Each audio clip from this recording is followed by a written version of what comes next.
ان کا ذرا تھوڑا سا آپ بیان فرما دیں کہ وہ 7 لوگ کون ہوں گے؟ بس میں بیان کرتا ہوں، شاید کوئی رہ جائے، بھول بھی ہو جائیں گے۔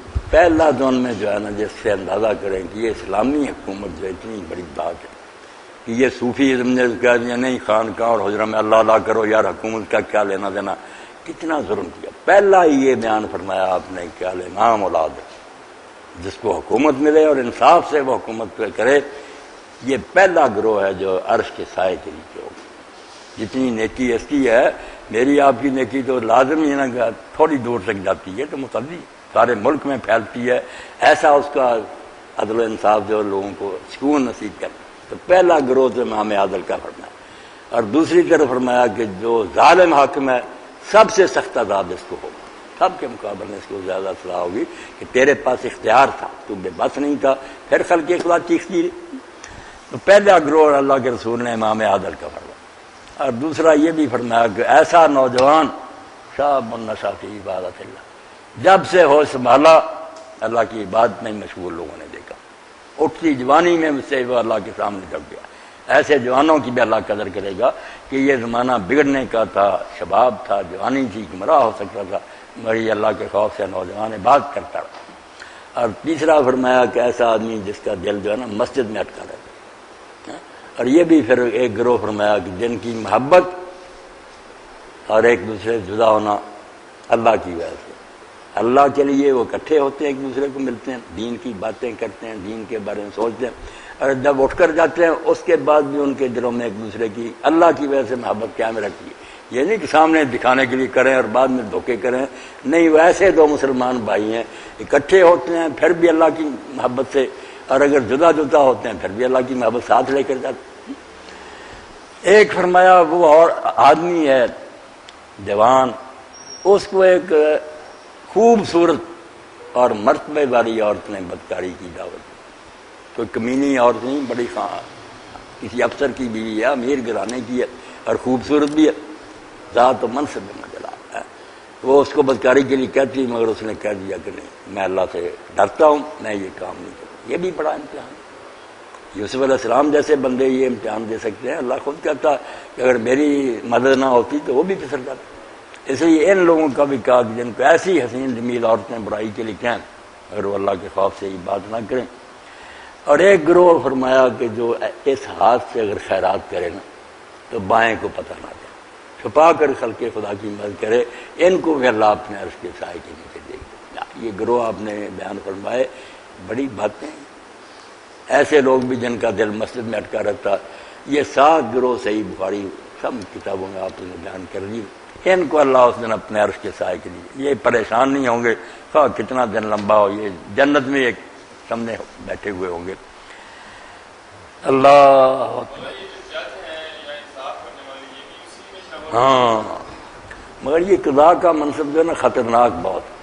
3 قسم کے قاضی ہیں، جن میں سے ایک جنت میں جائیں گے، 2 قسم کے جہنم میں جائیں گے، کہ جنہیں فیصلہ کرنا ہی نہیں آتا، جانتے نہیں، ادھر ادھر سے سفارش کرا کے یا جعلی سند لے کر قاضی بن بیٹھے، یہ بھی جہنم میں جائیں گے۔ اتنا نازک منصب تم نے سنبھال لیا، لوگوں کی جان مال عزتوں کے فیصلے کرنے سے علم ہے ہی نہیں تھا، اور دوسرے وہ جو جانتے بوجھتے پھر غلط فیصلے کرتے۔ جنت میں وہی گروہ جائے گا جو پہلے تو میرٹ کے لحاظ سے قاضی بننے کے لائق تھا، اور دوسرا پھر اس نے حق ادا کیا، نہ رشوت لی، نہ کسی کا پریشر قبول کیا، جو انصاف کی بات کی۔ پھر قاضی کا بھی بڑا مقام، عادل قاضی جو ہے بھی بڑی شان کا مالک۔ مگر زیادہ جو ہے نا، اللہ پناہ دے یہ حکومت والے لوگ، ان کا چونکہ امتحان سخت ہوگا، رائی جو ہوئے گلے کے چرواہے، تو حضور نے فرمایا اس دن یہ لوگ یہ چاہیں گے کہ ہمارے سر کے جو بال ہیں نا، یہ سریا سے باندھ دیتے آسمان کے ستارے کے ساتھ، اور ہم لٹکتے رہتے زمین و آسمان کے درمیان، یہ اس سے بہتر تھا کہ ہم افسر نہ بن۔ کیا بنا، ایک ایک بات کا حساب دینا ہوگا۔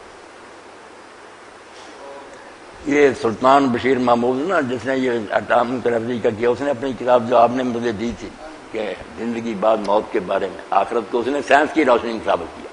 قرآن پڑھا اس نے، لوگوں نے اس زمانے مشہور کر دیا بات چل رہے کام اسی نے شروع کہ یہ قادیانی جھوٹ بولا، پھر الزام لگا کر 2 سال کے لیے حکومت نے بند کر دیا.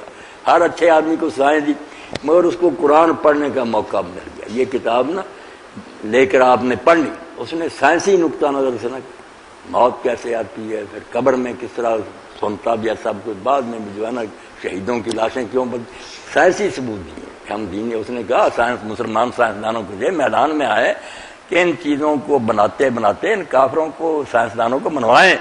تمہارا اپنا علم مانتا کہ یہ سب چیزیں جو ہو سکتی. اس میں اس نے اپنے والد کے بارے میں کہی کہ میرے والد شریف خان حج کے لیے گئے، پھر راستے میں فوت ہو گئے، لاش لائے تو کراچی ہم وصولنے کے لیے گئے تو جس ڈبے میں ان کو رکھا گیا خوشبو ہی آتی، اس میں سے نکالا گیا پھر بھی خوش، حالانکہ کئی دن ہو چکے فوت. اس میں پھر کہتا کہ ایک دن خواب میں نا میں نے ابا جی کو دیکھا، پہلے ہم دعائیں کرتے تھے بڑے خوش، مگر ہتھکڑیاں لگی ہوئی تھی اور چہرہ اترا ہوا. اور ایک عورت جو تھی اس کا مقدمہ آیا تھا چودھری آدمی سے پنچایت میں، وہ ہے سچی تھی، اس نے ظلم نہیں کیا، صرف بہتری کی خاطر نہ تھوڑا سا ذرا ڈانٹ دیا اس کو، وہ ڈانٹ کی وجہ سے نہ اس کو پکڑ لیا. آدمی بہت نیک تھا. یہ پھر اس عورت کے پاس گیا، اس سے پوچھا کہ میں نے ابا کو اس حال میں دیکھا. اس نے ہاں اس وقت تو تھوڑی سی بات ہوئی تھی نا، مجھے رنج ہوا تھا کہ چودھری صاحب ایسا نہیں کرنا چاہیے. ٹھیک ہے میرے ساتھ زیادتی میں ڈانٹا جو مجھے نہ نہیں. اس نے پھر کہا کہ پھر تو معاف کر دے. معاف کیا، دوبارہ پھر نظر آئے، پھر ہتھکڑیاں کھلی ہوئی تھی اور رہائی مل گئی. اس لیے یہ فیصلے اور جو اختیار ہے نا، انعام بھی بڑا مگر اس میں نزاکت اور خطرہ پڑا کہ اللہ پوچھ لے گا کیوں زیادتی کی. کتاب کو پڑھنے والی ایک واقعہ ہو کہ میں نے حرف لیا مجاہدین سے کہ حرف اٹھا کر بتاؤ بات سنی سنائی. تو انہوں نے کہا کہ ہم افغانستان میں جہاد کرتے تھے، ہمارا ایک ساتھی جو تھا نا گم ہو گیا. ہم نے بہت تلاش کیا، کوئی پتہ نہ چلا کہ شہید ہو گیا. یعنی ڈھونڈتے ڈھونڈتے کئی مدت کے بعد کئی مہینے ہی گزر گئے کہ ہم پہاڑ پر چڑھے، وہاں لاش تھی اور اس میں سے خوشبو آ رہی تھی، خون بھی نکل رہا تھا جیسے زندہ سے نکل. اور ساتھ ہی عجیب بات دیکھی کہ ایک بھیڑیا اس کی لاش کے گرد نا پہرا دے رہا، کسی چیز کو اس نے قریب نہیں آنے دیا. اور جب یہ لوگ مجاہدین گئے انہوں نے پھر کہا تیرے ذمہ جو خدا نے کام لگایا تھا نا وہ شاباش تم نے سارا انجام دے دیا، اب ہمیں اجازت دے کہ ہم اس کو دفن کریں. ان کے اس کہنے پر پکڑ بھیڑیا ڈلا دی، انہوں نے لاش اٹھائی دفن کر دی. تو پتہ چلا کہ جو رسول اللہ کے بعد حضرت جابر کے والد نکالے گئے تھے قبر سے، اور ذرا بھی اس میں فرق نہیں تھا جو صحیح بخاری میں ثابت ہو رہا.